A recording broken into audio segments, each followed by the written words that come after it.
Sometimes a single moment, a single decision, can draw a line between life and death. Tonight's story begins at a lonely truck stop in Spokane, Washington, where an exhausted mother and her 8-year-old son were just trying to get home. But when the little boy noticed a stranger tampering with a row of motorcycles, he faced a choice no child should ever have to make: stay silent or speak up. What happened next would pull them into a world of danger, loyalty, unexpected family, and a kind of protection they never imagined. This is the story of the boy who stopped a war. The rain had a cold, steady rhythm that morning, the kind that feels like it's washing the color out of the world. Claire Mitchell felt that same washed-out exhaustion inside her bones as she pulled her old Honda into a lonely truck stop on the outskirts of Spokane, Washington. Work had been brutal lately: double shifts at the diner, aching feet, sleepless nights, and still, she was 3 months behind on rent. She wasn't living anymore. She was surviving one day at a time. Her son, 8-year-old Ethan, sat in the back seat, drawing superheroes in a thinning sketchbook.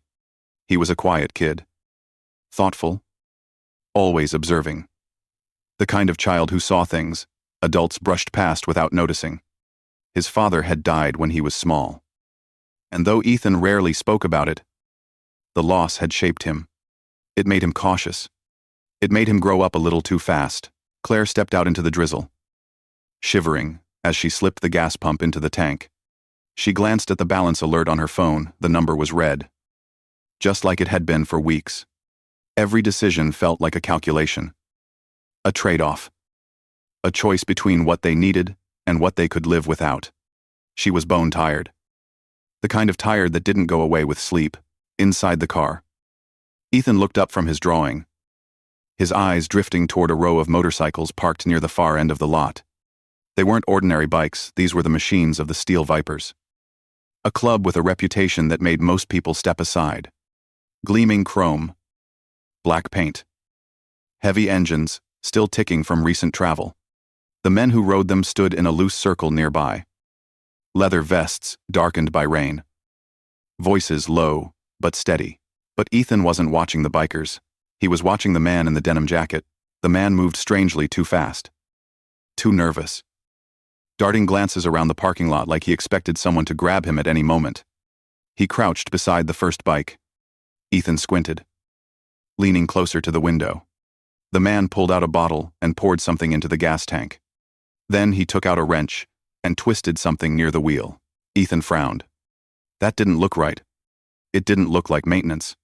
It looked like trouble. He looked back at his mom. She had her back turned, still pumping gas, shoulders slumped with the weight of another endless shift. Ethan's heart beat faster. His teacher's voice echoed in his mind. If you see something dangerous, speak up. Even if no one else does. He looked back toward the bikes. The man in the denim jacket had already moved to the second one, repeating the same motions. Then the third. Something was very wrong. Ethan didn't think. He just acted. He threw open the car door and sprinted across the parking lot. Claire heard the door slam and spun around, panic surging through her chest. Ethan, stop. Come back. But the boy was already running full speed toward the cluster of bikers. They turned at the sound of his footsteps, a soaked little boy with untied shoes and a look of pure urgency on his face. Don't start your bikes, Ethan shouted. His voice cracked with fear. Please, something's wrong. The laughter among the bikers died instantly. A dozen hardened faces turned toward the child. Claire reached him seconds later, breathless, terrified, grabbing him by the shoulders. Ethan. What are you? But Ethan pointed toward the denim jacket man, who now realized he'd been seen. He was messing with your bikes, Ethan cried. He poured stuff in them and he loosened something on the wheels. For a moment, the bikers didn't move. Then everything happened at once. 2 men rushed toward the motorcycles. One bent down, sniffed, then swore under his breath. Another twisted an axle bolt with his fingers. It spun freely. Sugar in the fuel tanks. Loosened axles. Sabotage. Not a joke. Not a prank. A death sentence waiting to happen. The tallest biker, Ray Grizzly Dalton, slowly turned toward Ethan. Grizzly's presence alone could silence a room. Broad shoulders, silver-streaked beard, weathered skin, and eyes that held decades of road and hardship. But when he looked at the boy, something softened. He crouched down eye level with him. "Kid," Grizzly said, voice heavy with disbelief. "You just saved 6 men." Claire felt her knees weaken with relief and fear all at once. She pulled Ethan into her arms, whispering, "You scared me half to death." Grizzly rose to full height. The other bikers nodded at Ethan, not with the amused smirks adults usually give brave children, but with genuine gratitude, respect. Then someone shouted, "He's running." The man in the denim jacket sprinted toward a gray pickup truck idling near the far exit. Doors slammed. Tires screeched. The truck tore out of the lot and disappeared down the wet highway. A few bikers reached for their keys. But Grizzly lifted a hand. "No chasing." He muttered, "This isn't random. Not with sugar. Not with bolts. This is part of something bigger." They snapped photos of the fleeing truck's plates anyway. Their faces had changed. The relaxed camaraderie was gone. They were calculating now. Alert. Ready. Claire felt the shift. These men weren't just tough, they were used to danger. Real danger. Ethan pressed closer into her coat, suddenly realizing the weight of what he'd walked into. But Grizzly wasn't looking at the road anymore. He was looking at the little boy, the one who saw what grown men missed. The one who ran straight toward strangers to stop a tragedy. "Ma'am," Grizzly said to Claire, "your son didn't just save bikes. He saved lives." Claire swallowed, her voice small. "He just did what he thought was right." Grizzly nodded slowly. "Deeply. That's the rarest thing in the world." And though Claire didn't know it yet, though she couldn't see beyond the storm that was about to break over her life this moment, this single act of courage from a boy small enough to hide behind her legs would pull them both into a war they never meant to step into, a war that would follow them home, a war that would test everything she thought she knew about fear, loyalty, and family, and a war the Steel Vipers would not let them face alone. Officer Harris arrived with the kind of weary expression that told Claire he'd seen more than his share of bad nights. His patrol car lights cut through the drizzle while he took statements from the bikers. From Claire. And finally from Ethan, who clung to his mother's hand but spoke with a surprising steadiness. When the officer finished writing, he stepped closer to Claire. His voice dropped to a private, troubled murmur. "Ma'am, people who sabotage biker clubs don't leave witnesses behind." Those words didn't sound like a warning, they sounded like a prophecy. Claire felt her stomach drop as if the ground had given out beneath her. She looked at Ethan, at his young face still pale with fear, at the tremble in his little fingers. She wanted to believe the problem ended here, that the police would handle it, that the danger evaporated the moment they drove away. But Harris wasn't done. "Lock your doors tonight," he said quietly, "and stay alert." Then, he gave Grizzly a knowing look, a look between two men who understood more than they said out loud, before returning to his cruiser and pulling away. The moment the red and blue lights disappeared, Claire felt the loneliness of the world come rushing back. She tried to tell herself the worst was over. She was wrong. That night, long after Ethan fell asleep on their worn-out couch, Claire sat alone in the dim light of a kitchen bulb that flickered every few minutes. She kept replaying the officer's words, picturing the man in the denim jacket, picturing that truck speeding away. A soft rattle jolted her upright. The apartment door shuddered. Someone was trying the handle. Claire froze, breath trapped in her lungs. For a second, she couldn't move, couldn't think. She stared at the door, willing herself to believe it was the wind, a neighbor, anything else. Then she saw the shadow under the door. A piece of folded paper slid across the floor. Claire waited until the footsteps faded down the hall before she crawled forward on shaking hands and opened the note. 3 words. Thick, black marker. Cold and blunt. "Keep your mouth shut." Her heart hammered so hard her vision blurred. She grabbed her phone and called 911, whispering into the receiver. Terrified she'd wake Ethan, but the dispatcher sighed with practiced exhaustion. "I'm sorry, ma'am. We don't have any units available right now. If the person comes back, call again." Then the line went dead. Claire sat on the floor gripping the phone, shaking so violently she thought she might faint. She pressed her hand over her mouth to keep from sobbing aloud. How was she supposed to protect her son? What chance did a tired waitress have against men who sabotaged motorcycles and left threats on her doorstep? She didn't know what to do, but the Steel Vipers did. 20 minutes later, 2 motorcycles thundered into her apartment complex. The unmistakable sound of machines built for command, not for stealth. Claire peeked through the blinds, heart still pounding.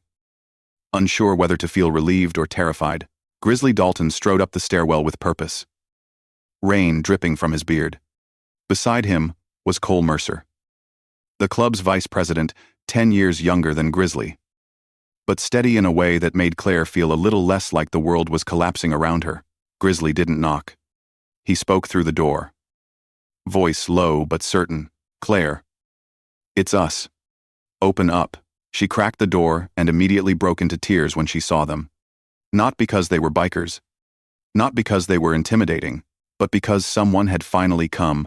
Grizzly's expression softened, a rare sight from a man with a reputation bigger than most small towns. You're packed now, he said simply. We take care of our own. Cole stepped forward gently. You helped us today. Now we help you. That's how honor works. Grizzly didn't wait for permission. He walked inside, scanned the room, verified the windows, checked the hall, and nodded once. We're leaving. Claire blinked. Leaving? Where? Somewhere safe. Cole said. Somewhere they won't touch you or your boy. Claire hesitated only a second. She woke Ethan carefully, whispering that everything would be okay. The boy, half asleep and still trusting, let her lead him into the hallway. By the time they reached the parking lot, a pair of bikes and a black SUV waited. The rain had slowed. The air smelled of wet asphalt and looming decisions. Grizzly nodded toward the SUV. Both of you in. Ride with us.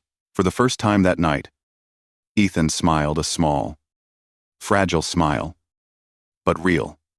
The presence of the bikers made him feel safe in a way the empty apartment never had. The safe house sat on the far edge of town, tucked behind tall pines and a gravel road. It wasn't fancy, but it was warm, solid, and guarded.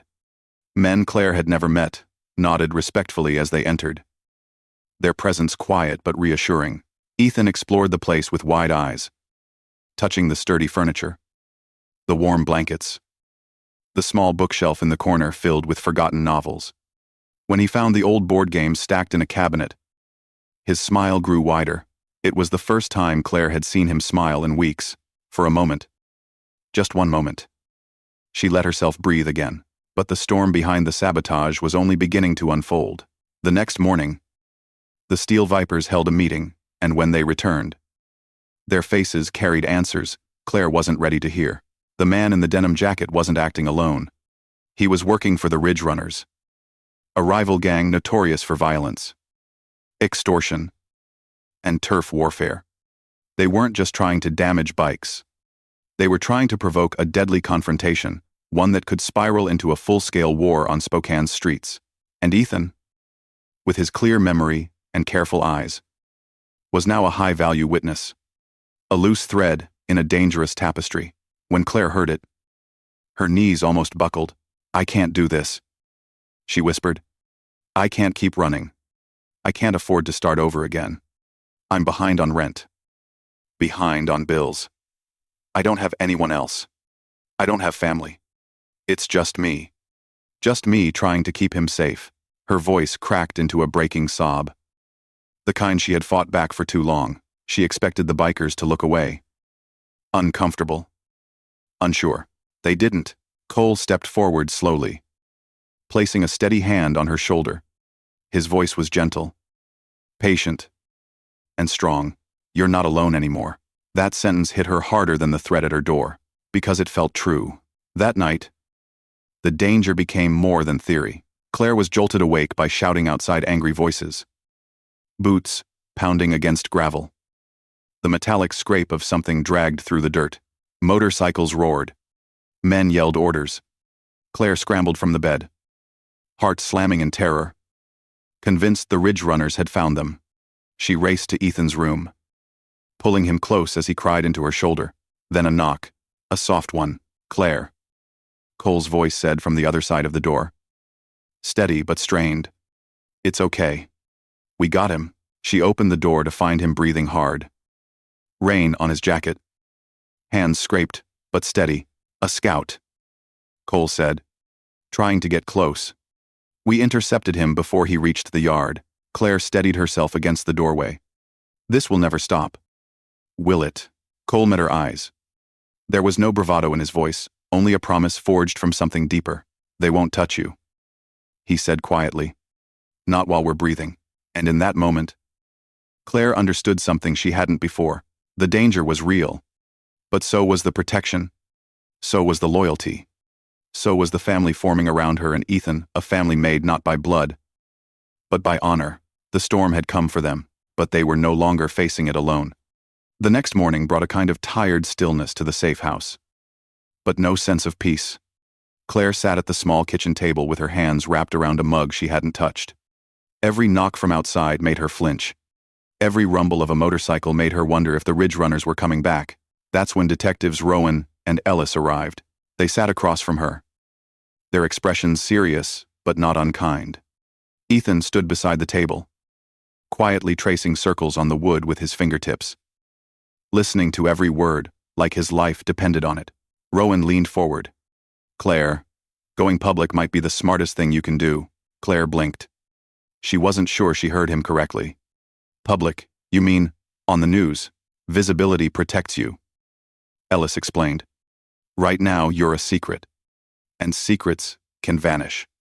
But a public witness, that's a lot harder to make disappear." Claire felt a tremor run through her. She had spent her entire life trying not to draw attention, trying to blend in, to take up as little space as possible. To avoid trouble, she never had the luxury to fight. But now, trouble had come anyway, and she had a child to protect. She looked at Ethan. He looked back with wide, trusting eyes, and something inside her steadied. "All right," she whispered. "Let's do it." The interview happened the next day. Claire sat in a borrowed blouse, hands clasped tightly in her lap. Ethan sat beside her, hair combed neatly, legs swinging nervously beneath the chair. The reporter asked the question Claire had feared most. "Are you afraid?" Claire glanced at Ethan. Then she looked straight into the camera. "I'm terrified," she said. "But I taught my son to do the right thing. I can't hide now." Not when he was brave enough to speak up. It was the first time she'd spoken the truth aloud, without collapsing under the weight of it. The truth gave her strength, and the truth spread. The segment aired that evening. By sunrise, everything had changed. Thanks to the bikers' photos of the getaway truck and Claire's public testimony, police tracked down the saboteur. He was arrested in a rundown motel just outside the city limits, caught with tools, sugar bags, and maps of Steel Viper's routes. He wasn't just charged with vandalism, he was tied to multiple attempted murders. The Ridge Runners' plan to spark a gang war collapsed before it could begin. And with his arrest, the danger surrounding Claire and Ethan finally began to lift. Officer Harris called with the official news. "You're safe now." Safe. A word Claire hadn't felt in years. But when Grizzly drove her back to her apartment to collect her things, she couldn't even bring herself to walk inside. The silence felt wrong. The shadows felt wrong. The memory of the note under the door. The rattling handle. The fear that had lived in her bones, it all came rushing back. She stood on the stairwell, arms wrapped around herself, unable to move. "I don't want my son growing up afraid," she whispered. "I don't want him living in a place where danger knocks on our door." Grizzly didn't tell her to be strong. Cole didn't push her inside. They simply waited, two men who understood that fear doesn't end when the threat does. Later that evening, after Ethan settled onto the couch at the safe house, Grizzly asked Claire to step outside. The rest of the club waited there, too quiet. Serious. Unified. Grizzly cleared his throat, rubbing a hand over his silver-streaked beard. "We took a vote," he said. "All of us. Unanimous." Claire's breath caught. "A vote? For what?" Grizzly looked at her the way a man looks at someone he's proud of, someone he respects. "The safe house is yours," he said. "No rant. No strings. You earned a place with us. Claire stared at him, stunned. You barely know me. Cole stepped forward, voice steady. We know enough. You stood up when you were scared. You stood up for your boy. And he stood up for us. This family honors that. And that's how everything began to change. Slowly at first, Claire started helping at the clubhouse. Organizing food drives. Sorting. Donations. Coordinating veteran outreach events. She never expected bikers to be the ones volunteering at toy drives or fixing fences for neighbors. But the Steel Vipers were full of surprises she hadn't known the world was capable of giving. Ethan thrived. He helped the men clean the garage. Learned to ride a small rebuilt dirt bike. The club gifted him. And walked around with more confidence than she had ever seen in him. Cole became steady, always showing up. Always watching out for them. Always talking to Ethan with the patience of a man who remembered what it felt like to be a boy who needed guidance. And quietly. Gently. Claire found herself smiling again. One night. Months later. The club gathered around a campfire behind the safe house. The flames flickered bright against the darkening sky. Ethan laughed so hard at something one of the men said that he almost fell backward into the grass.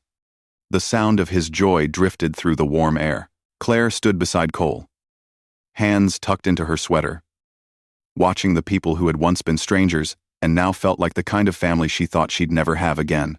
After a long silence, she whispered, I spent so long trying to survive. I forgot life could feel like this. Cole turned toward her, his voice soft and sure. You didn't just survive, Claire. You rose. She felt those words settle deep inside her, and maybe for the first time in her adult life. She believed them.